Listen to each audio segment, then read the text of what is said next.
एक छोटे से गांव में, जो घने जंगल के बीच छिपा हुआ था, वहां एक पुरानी किंवदंती थी, एक निषिद्ध काले जादू की किताब के बारे में। कोई भी इस बारे में खुलकर बात करने की हिम्मत नहीं करता था, लेकिन गांव में फुसफुसाहटें थीं, एक औरत के बारे में जिसने कभी उस किताब का उपयोग किया था और कुछ ऐसा बुलाया था जो मृत्यु से भी भयानक था। उसका नाम एलिजा था और वह गांव से बहिष्कृत थी, उन लोगों से बदला लेने के लिए जो उसके साथ अन्याय कर चुके थे। उसने उस निषिद्ध किताब को खोजने की ठानी। यह कहा जाता था कि यह किताब एक प्राचीन मठ के खंडहरों में छिपी हुई थी। इस किताब में अपार शक्ति देने की क्षमता थी, लेकिन उसकी कीमत बेहद भयावह थी। एक ठंडी अंधेरी रात को एलिजा खंडहरों में प्रवेश कर गई।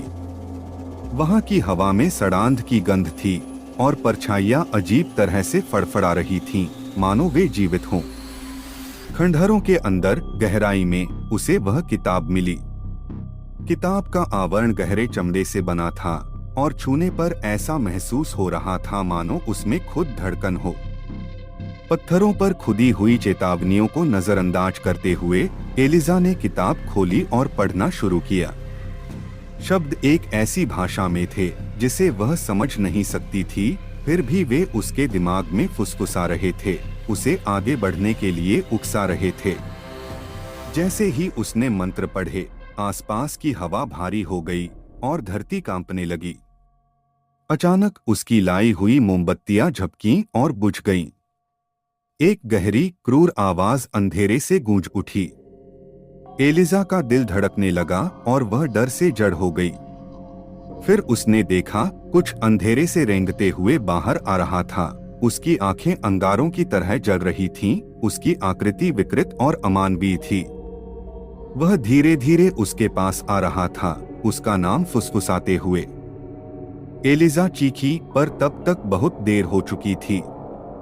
वह जीव उस पर झपटा और पूरे गांव ने रात में उसकी चीखें सुनी।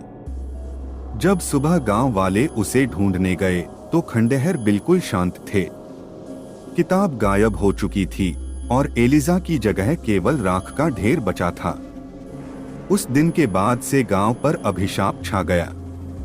रात के समय अजीब परछाइयां गलियों में घूमने लगीं और लोग रहस्यमय तरीके से गायब होने लगे।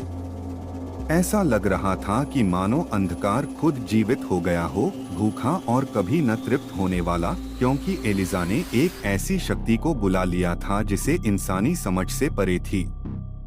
और अब भी जंगल के गहरे कोने में वह निषिद्ध किताब किसी मूर्ख को अपने पास बुलाने का इंतजार कर रही है। लेकिन जो भी उसे खोजता है, कभी वापस नहीं आता।